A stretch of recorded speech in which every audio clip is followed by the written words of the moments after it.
I think the Can you hear well? The last year of Might need louder volume for We that. need more audio on this. More audio? If it's more volume on this. We need more volume on this one, please. Well, the last year of Rocky Mountain, we I think it's working now. oh, now it's working. Oh yeah, I can hear that. The last year of Rocky Mountain, we had a multi-channel seminar, and maybe a third of the number of people here came. I think I know the reason why it's standing room only here, and this fellow next to me. You may, I'm sure you noticed that Dave Chesky isn't here. He had to stay in New York for a family issue. So I don't think Edgar and I will have any time filling up the time. There won't be any awkward silences.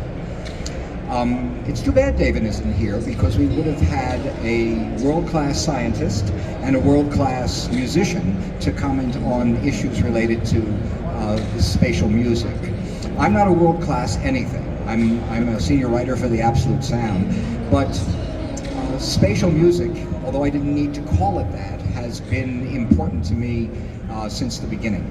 I got in on multi-channel at the ground floor and have thousands of recordings, but the current iteration of multi-channel, it went from quadraphonic to surround sound to multi-channel, and now it's called immersive, really isn't that different. What you're going to hear about today is different. Edgar, as most of you know, is a tenured professor of applied physics at Princeton.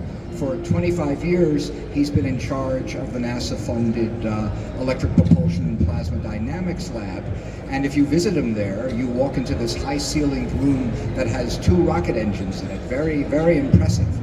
But on the side, there's a small door that enters into his other realm, which is the audio realm. It's it's called 3D 3A for 3D acoustics. And in there, he has a completely different set of postdocs and graduate students and equipment, and pursues his lifelong interest in spatial audio. As you know, Edgar has 2 enterprises. The first is Bach SP. He has 2 commercial products that are available in different iterations that contain the highly developed crosstalk cancellation filter. In addition, you can purchase various versions of the software alone, sometimes with some of the hardware as well. Separate is a licensing operation that's called Bach Labs, and Edgar's technology has started to become available in other products. The next issue of TAS will include a review of a Dutch and Dutch speaker, which is the first loudspeaker to come with Bach built in. But we wanted to talk about the idea that there is a lot more to spatial music than simply envelopment, surround sound, if you will. And I highly recommend that A, you get a chance to listen, to get a demo of Edgar's systems while you're here, and secondly, that you have a look at the issue of the magazine from February of this year. Edgar was kind enough to supply a version of the chapter in his book, in a book that he was, his essay appeared in, something he wrote with Laurie Anderson about the various aspects of spatial music. Wonderful diagrams that he provided. But I'd really like to start by lobbing out a softball question that I think will get us started, and that is, what is it about stereo and even multi-channel, discrete multi-channel as it's done now, which in your view is lacking in terms of spatial audio? Okay, thanks. Thank you for this introduction. I'm so glad to be here to talk to Andy. I've learned a lot about audio from Andy and David. So I am relatively new to, as a hobbyist, I've been into sound since I was a kid. As a matter of fact, I started in multi-channel. I convinced my mother when I was 14 to get me a Technics quadraphonic system. I don't know if you remember those of you who are old enough. And there were, when I was growing up in Lebanon, there was only one record you can buy in Lebanon. It was truly quadraphonic CD4. This is when the Civil War started, so we couldn't get many records. It was Art Blakey and the Jazz Messengers. I listened to that maybe 1,000 times till the groove kind of gave up. So when I got to New York, I went straight to Sweet Basil in 1979 to listen to Art Blakey. I could predict every single little symbol thing he did, but that gave me a taste of spatial music. Of course, it's a very primitive approach, but one that I thought was very effective. It stayed with me all my career in life. So I still think today that multi-channel, multi-speaker systems are a very valid approach to sound development. Because how they evolved from cinema into our living room and eventually music reproduction, they developed their own aesthetics. And a lot of ingenious engineers, mixing engineers and mastering engineers, have perfected that to the point where you can have very pleasant experiences. However, as a scientist who pursues realism in 3D, in spatial audio, there's really not a spatial realism medium. A multi-channel can give you envelopment in spades, but it cannot give you a three-dimensional reproduction of a real image. As a matter of fact, if you go to these scientific conferences now, both in AR, VR, and the Audio Engineering Society, there's a lot of conferences on spatial audio. Almost never you hear, especially at the JES and all the scientific platforms of when scientists are discussing, you never hear about Atmos as a 3D audio medium. Atmos is a commercially very well developed medium to give you sound effects in movie theaters and some wonderful music in your home, but it does not pretend to give you proximity or resolution and extent in an image. So the essay that Andy was talking about is an attempt where Laurie Anderson and I tried to come up with the elements define the spatial aspect of music. And number one, we thought is reverb. And even reverb, I think I can argue that surround sound does not get it correct. Envelopment, which is where envelopment with sound comes from all around you as point sources, and their surround sound can do a great job. But then in the other areas, it doesn't come close. For example, it literally does not come close to you. You cannot put sound at your ear. If a bird comes on top of your head and lands on your shoulder, you cannot reproduce that with multi-channel. But with correct stereo, we can now for the first time, if we do it correctly with head tracking and enough measurements, acoustic measurements to individualize the playback system to your head. And that's now being driven by young people who are not in this room. These are people who are worried about AR, VR. So most of the breakthroughs in this technology that I think benefit us, older audiophiles in this room, are coming from graduate students. Many of them I know, because I go to these conferences, don't even own speakers. They all have headphones. But they're ingenious young men and women who are around the world making breakthroughs in reproducing realism in 3D. The goal is to get, when on Thanksgiving, your son is at college, you want him to appear in your room, you put some glasses and he will be there on your room. That's their goal. They want to reproduce the sound so believably your brain is tricked to hear it there. Those breakthroughs are very important for us audiophiles because they have a secondary fallout here. If we do them, we can port them to this community, and that's one of the goals of one of my companies, is to port them here. To what extent we are successful, you're welcome to come listen in our room later on. But to summarize, I really think these surround sound approaches are wonderful. They're ingenious, they can be satisfying, but they're not in a way to reproduce reality. So I actually want to come back to you with the question, what aspect because Andy and I listen to a lot of classical music, and classical music is all about realistic reproduction. What are the aspects that you think is lacking or is good? Well, there's one of the 7 aspects of spatial music that Edgar and Laurie Anderson came up with called spatial extent and resolution. The extent refers to the perception that the sound occupies a 3D space, and the resolution is the ability to discern detail and structure within that space. And the classic example for me, as primarily a classical listener, is if you're sitting pretty far out in a hall and you focus in on the woodwind section, there are flutes and oboes and clarinets and bassoons, and even from a pretty far distance, you can tell who's in which row and who's on the right and who's on the left. And this is something which is reproduced with uncanny resolution, uncanny realism with crosstalk cancellation. And the deployment of musicians on a stage, an imagined stage in front of you, just isn't necessarily that great with the envelopment.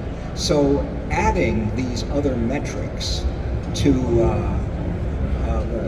the sense of envelopment is important to getting a sense of realism. We haven't mentioned yet crosstalk cancellation. Yes. Could you talk about the problem which has afflicted stereo since the get-go and how you're approaching it? So instead of approaching spatial audio by putting many speakers around you, one approach is to rely on the fact that you have only 2 ears and all the information should be on 2 channels in principle. And that's been, the idea of crosstalk cancellation, by the way, goes back to 1962. I did not invent it, and I want to make sure everybody understands. I cannot take credit for it. My graduate students and I can only take credit for making it more, making it more correct and more tonally transparent. Actually, it's perfectly tonally transparent now. And the university I work in has patents on the transparency of crosstalk cancellation. Plus, it can be head tracked because it's very sweet spot dependent. So what is crosstalk cancellation first? Well, it turns out that you can record everything that your brain-ear system needs to hear to locate sound in 3D on 2 channels. Now the question is, how do the brain-ear system, how does it hear in 3D? The brain-ear system of humans and most mammals relies on mostly 3 types of cues to locate sound in 3D.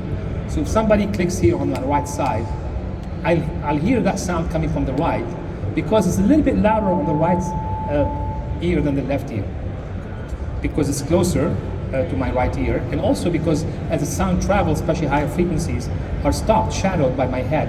So there are about 3-4 decibel, can even more if the sound is very close. It could be 10 decibel higher here than here.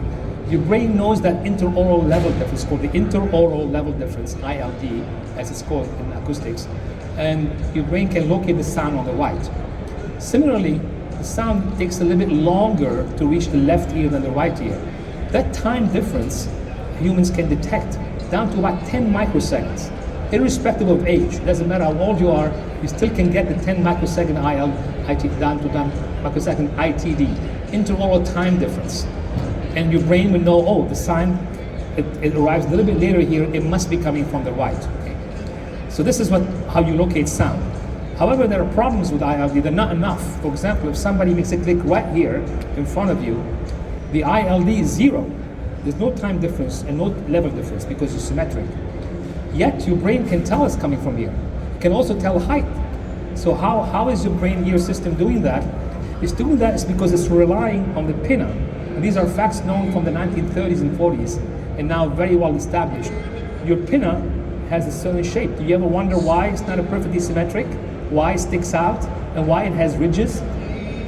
Evolution is such that in order to protect us from the proverbial bear in the forest to come eat us, we developed these very biased antennas, acoustic antennas, that color the sound as it enters your ear canal, depending on where it's located. So we hear different spectral content depending where the sound is. And that's called the spectral cues. So when ILD and ITD fail, like in the medium plane, our brain uses the spectral cues. But all the time, our brain is using ILD, ITD spectral cues to listen to locate sound. Now, when you record in stereo, most stereo techniques capture one of them. Spaced Omni capture the ITD. Coincident mics capture the ILD. Binaural dummy heads capture the ILD, ITD, and the spectral cues. So we have everything stereo recorded since 1956 or even earlier, commercially available, contain beautiful 3D spectral cues. But when you play them through stereo, you're going to hear the image stuck to the speakers. Why? Well, you can do an experiment to see exactly what crosstalk cancellation does. If you go home this evening and make sure your spouse doesn't mind you taking the mattress from the bed and putting it vertically between the 2 speakers. It's an incredible experiment. do it if you can. And get the speakers closer to the mattress, away from reflecting surfaces, and put your head like this on the mattress. Play anything, preferably acoustically recorded, and you'll be very surprised how vastly improved the 3D image. It's called crosstalk cancellation through barrier. It doesn't cost much money. Put the blinds down. Sorry? Put the blinds down. Put the blinds, yes. And you'll be surprised. So crosstalk, that's an experiment that proves to you that most stereo recording control 3D cues. If you do that experiment, you play an orchestral recording especially, it pops out of the speakers into your room in an uncanny way, exactly like what happens when you go to a movie theater and wear 3D glasses. As a matter of fact, crosstalk cancellation in audio is exactly the same analog as the 3D glasses. 3D glasses work on taking two images intended for the right ear and left ear, and canceling them with the polarized glasses, so your brain gets the correct perspective intended only for the right ear, sees the image intended only for the right ear, recorded with a camera that had two lenses spaced the same distance as the human ears. So you get the same differential information, like the ILD, ITD for audio, but for video. So crosstalk cancellation is a way to exactly put that mattress in your room without a mattress. We can do that if we know exactly where your ears are, and if you measure the response of your speakers correctly, and we can track your head with head tracking, we can use negative pressure impulses from the speakers to cancel all the sound from the right channel to arrive at your left ear. So something has been known since the 60s as essential for stereo to work.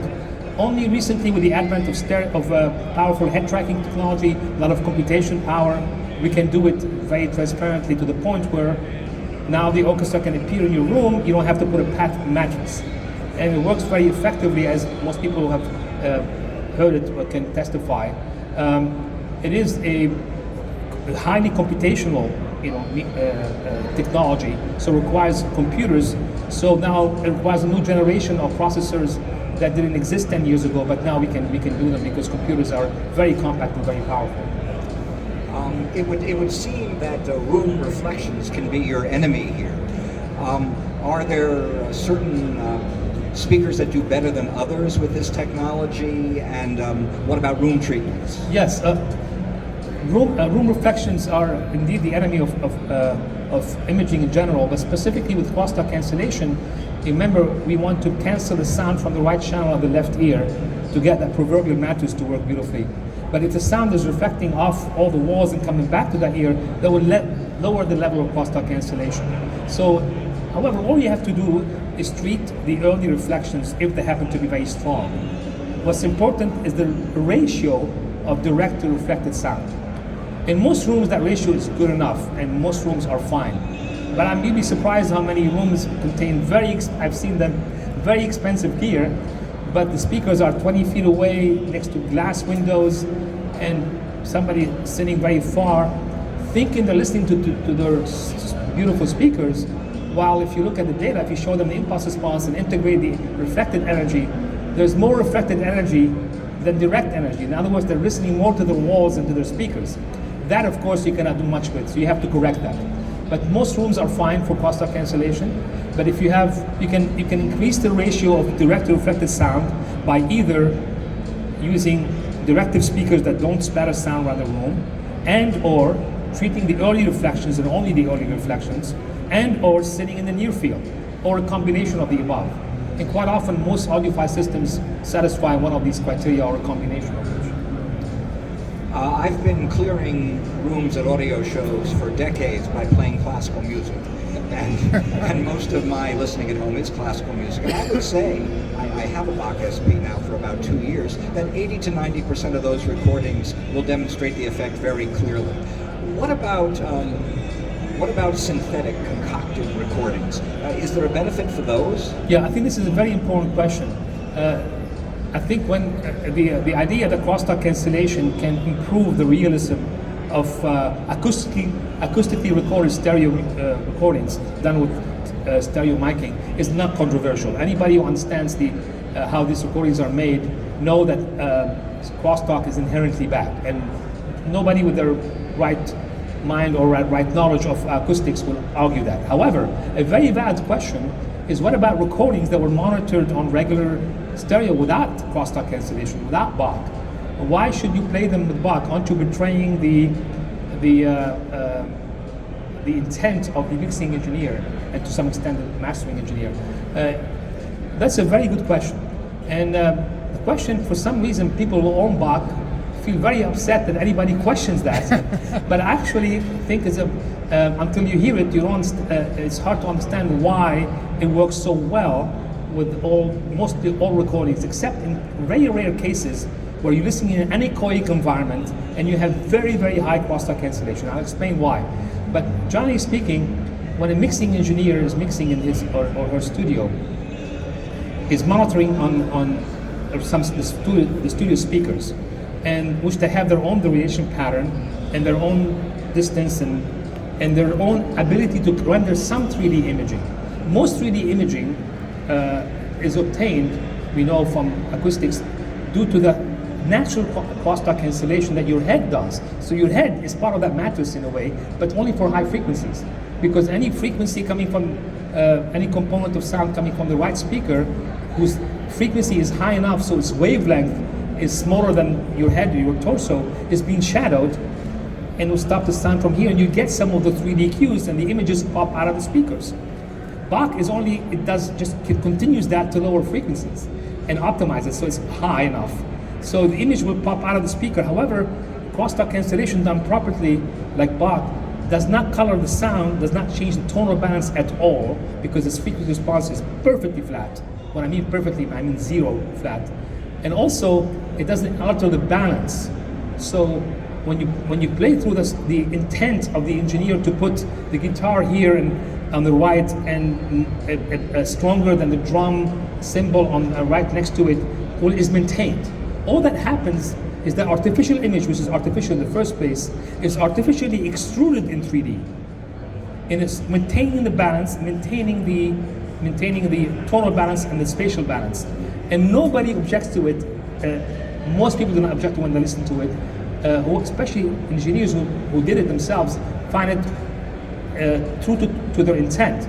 However, there's an extreme situation. If you take the recording that's ping pong recorded and you go to an anechoic chamber and make a filter that has maximum crosstalk cancellation, which is about 20 decibel, you will hear the ping pong at your ear as if you're wearing headphones. And so the guitar panned extreme right will appear right here, and nobody finds that aesthetically pleasing.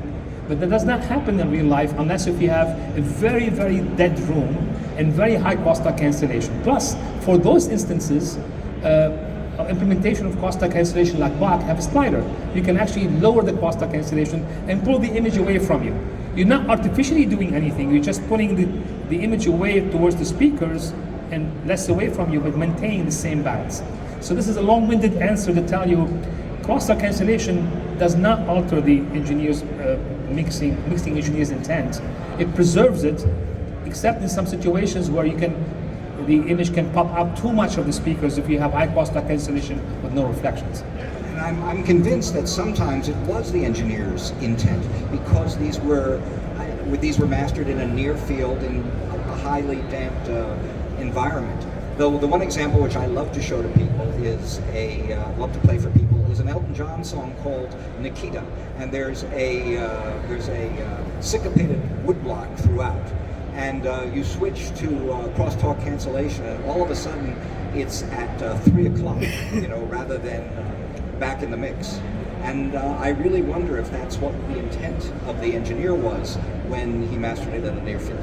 Well, anytime you pan something extreme left and right, you intend that to some extent. But Bach just extrudes it, and extrudes it to the extent your room reflections allow you to. The first thing that suffers when the room where crosstalk cancellation is low is proximity. The image will just pull away from you. So really, this is why most people listen to Bach will find the idea that this is an alteration of the mixing engineer intent. Kind of a bizarre notion, but I think it's a very good question and one that should be addressed and understood and experienced to understand why. So again, on the other end of the spectrum, some engineers mix for realistic intent. They use ILD, ITT like regular microphones, and they use convolution reverb instead of like very dry or very algorithmic reverb or very non-natural reverb. They use that in order to portray an actual venue. In those cases, Bach works beautifully, also very naturalistically, because the intent is naturalistic. So we're talking only about one end of the spectrum, which I admit is the majority of recordings are concocted in the studio. So that concoction is an artificial thing. It's an aesthetic judgment, and Bach does not change that aesthetic judgment, or crosstalk cancellation done correctly would preserve that. And I think those of you who doubt that should experience it and decide. One of the reasons why David Chesky was going to be here was because he and Edgar have worked together making binaural recordings. Could you comment on binaural and ambisonic recordings and how that works? Yes, so binaural recording, as I mentioned earlier, it captures all types of cues, the interaural level difference, interaural time difference, and the spectral cues. It has a head and pinna. Okay, so when Chesky came to visit me in about 11, 12 years ago, he came to my lab and said, my God, it sounds great. I've always thought binaural recording is only for headphones. And I also thought it was always sounds bad if you take binaural recordings made for headphones, play them over speakers, you hear all the coloration that the pinna causes, the dummy's head causes. And he's right. Binaural recording sounds awful if you play them on the speakers. They're intended for headphones. Quite often they come on YouTube and says, make sure you're wearing headphones. But however, in a bunch of researchers even before me, including research at Neumann and Jean-Marc Jacques, who was a wonderful French scientist living in the US, found a way to do something called diffuse field equalization, which is a way to use a dummy head, take a dummy head recording and apply an equalization that is based on the diffuse field. What happens if that dummy head is listening in a very diffuse environment and only listening to the back, to the diffuse reverb field. It turns out that humans, the coloration that you hear in dummy recording has to do with that part of the equalization, the late time. When you apply it, it becomes beautifully listened. Humans will hear it on speakers very transparently. So I gave a demo to David, he couldn't believe it. And then he convinced his own team to record the next 41 albums binaurally, and hired me, although didn't pay me a penny, hired me. For me it was a thrill because I got to come to all these sessions to listen to these wonderful musicians. I got to meet Wycliffe Gordon, Andrew Rubart, Ron Carter, one of my heroes, because we recorded them in these beautiful churches in New York City with a binaural dummy head, and equalize it so you can play it on your stereo without any Bach or crosstalk cancellation or headphones, and it sounds gorgeous. You put headphones on, they sound very spatial, and then the big Monties when you play them with the Bach filter, then the musicians appear exactly where they are in the room. And quite often when people come to have a demo, we tell them where Ron Carter was standing right there, and it will appear right there. And there's no tonal coloration because of that diffuse field equalization. So we call that binaural plus. So binaural is not your father's headphones technology anymore. As a matter of fact, all the new technology for AR, VR, if you buy one of these, you just got one of these Apple Vision Pro, this is all binaural. Everything in gaming now is binaural because we hear binaural. So binaural, it's time to bring binaural back to high-end audio, and I think this is one of the missions that we are on. I would love to devote the rest of the time, 15 minutes, to questions and comments from the audience, please. Gentleman there? Is there a microphone to give? Use this one. Okay.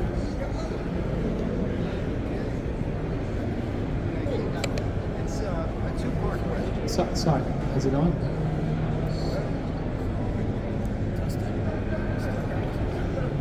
Oh, there we go. Okay, it's actually two parts, this question. Yes. First of all, part of my background is in theater. Yes. So I think of the proscenium, the front as you're watching something, you see it in front of you, right? Yes. And you have this image in front of you. So I'm equating that to what you're trying to describe about 3D presentation for audio. Is that correct? Yeah, it depends. If you're sitting, if this is a musical event, they're performers instead of actors. They're laid out on that hall, and they have extent and resolution, as Andy was mentioning. Stage. Stage. Yeah, and the idea is to produce that entire extent in 3D, not just collapse it between the speakers. Okay, I get it. Yeah. Okay, the next part of the question is, and then I'll stop. Have you worked with or experimented with individuals that have been blind from birth? Yeah, no, I have a dear friend who is. They have incredible sense of hearing, of course, developed. I wasn't specifically focusing on that. I knew that that would come up that way first. Yes. No, it's just that how the eyes play a part.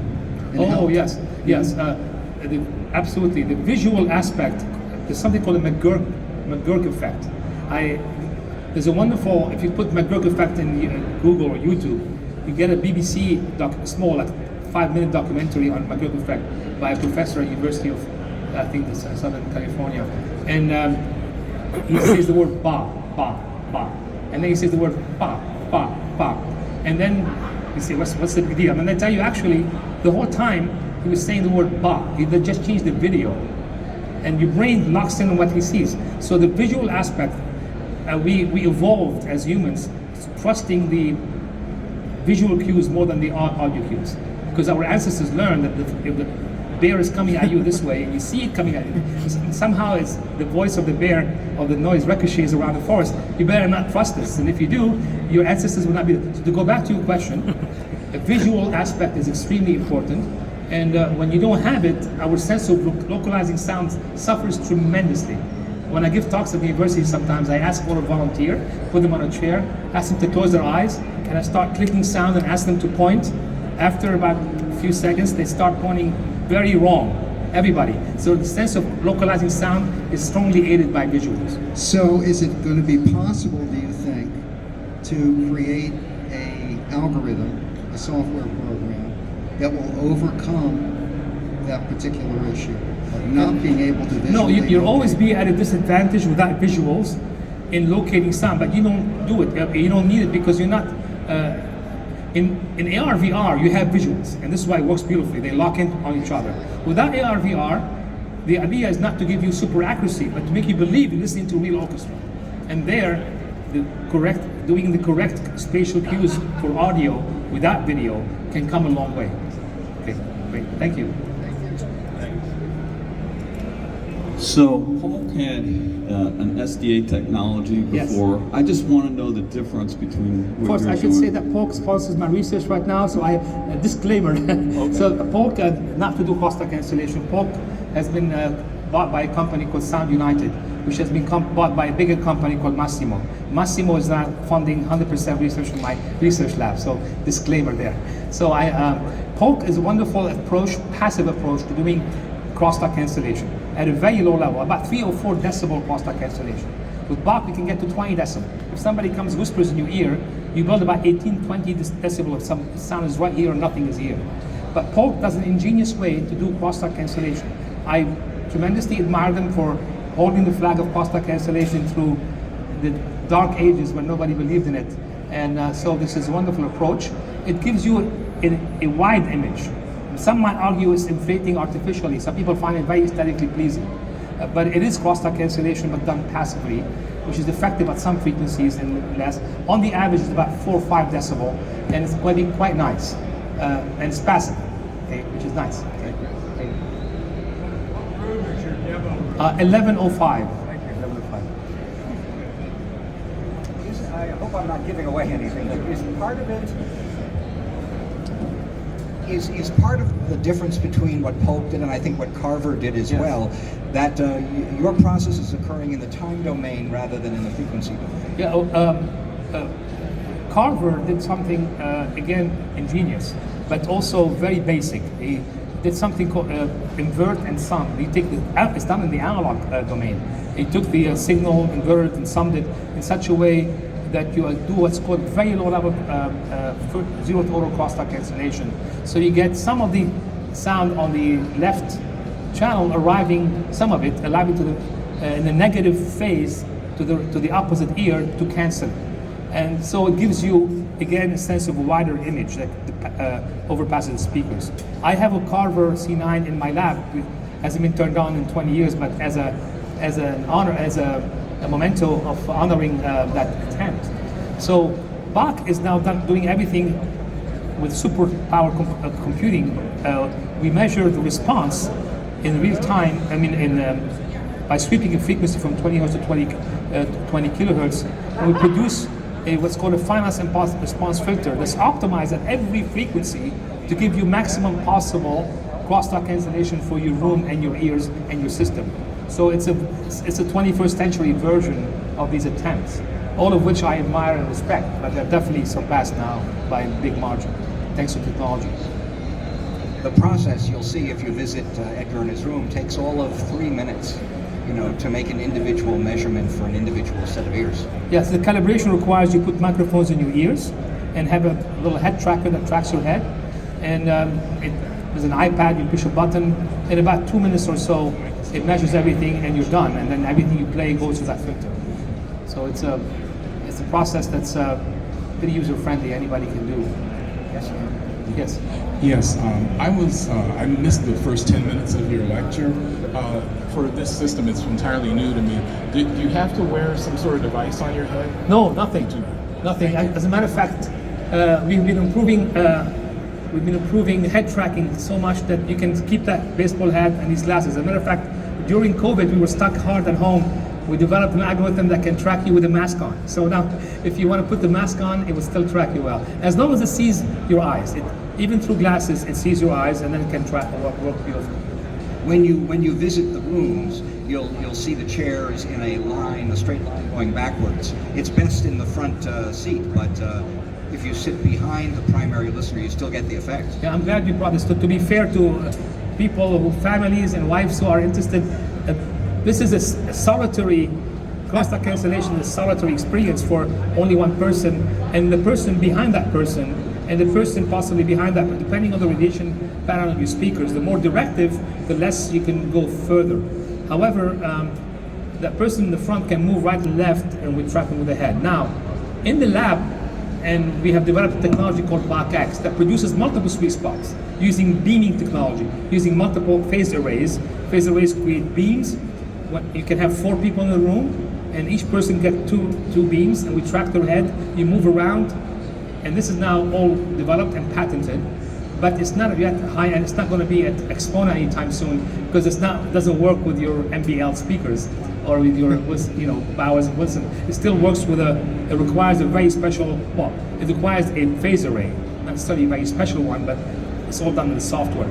So we know how to produce multiple sweet spots, but so far for the high-end audio world, we concentrated on using your own speakers. Therefore, the price is only one listener or one person behind. Now, very important to state, the person next to you will hear no degradation to the sound whatsoever. Tonally, it's completely the same. As a matter of fact, when you A/B, turn on and off the Bach filter, the person next to you cannot tell from that you've A/B. We do that test quite often to convince people that filter does nothing to the image or sound outside the sweet spot.